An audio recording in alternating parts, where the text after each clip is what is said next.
పుట్టింది కాబట్టి వెళ్ళిపోతుంది.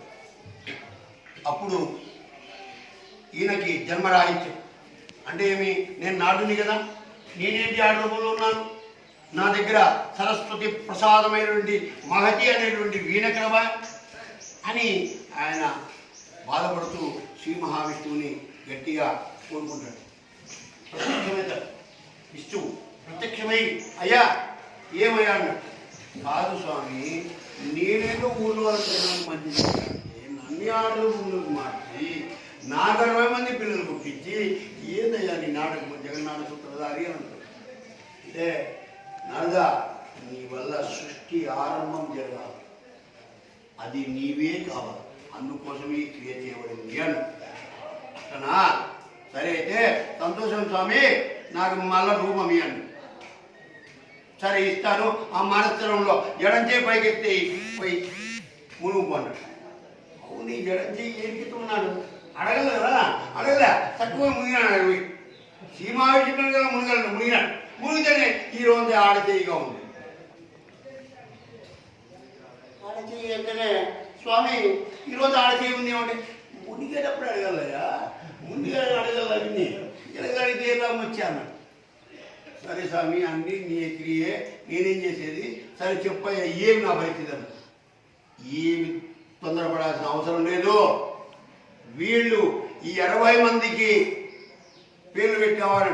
స్వామి ఇంకా పేర్లు పెట్టేదేవాడు, నేను పెడతాను చెప్పినాడు. ప్రభవ, విభవ, శుక్ల, ప్రమోదోద, ప్రజోత్పత్తి, ఇలాగా 60 పేర్లు చెప్పినాడు. ఈ 60 పేర్లు వీళ్ళు 60 మంది మళ్ళీ వీళ్ళు వస్తారు ఓకేనే అన్నాడు. సరే స్వామి సంతోషం. మళ్ళా వీళ్ళ విధి, వీళ్ళు చేయాల్సిన పని, వీళ్ళు ఏం చేయాలి, ఒక్కరొకరు ఈ భూప్రపంచాన్ని చక్రవర్తి వెళ్తారు అన్నాడు. సంతోషం. చక్రవర్తి వెళ్తాడు. చక్రవర్తి అంటే 4 దేశాలకు రాదు అనుకో మాట్లాడుతుంది. అలాగా చక్రవర్తి రాజైనాడు, చక్రవర్తి అయినాడు. రాజుకు రావాలి కదా, వాళ్ళు ఎక్కడి నుంచి వస్తారు అంటే అప్పుడు చెప్తాడు శ్రీ మహావిష్ణువు, ఆదివారం సూర్యవారం ఏ రోజైతే చైత్ర శుద్ధ పాఠ్యం వస్తుందో వాడే రాదు.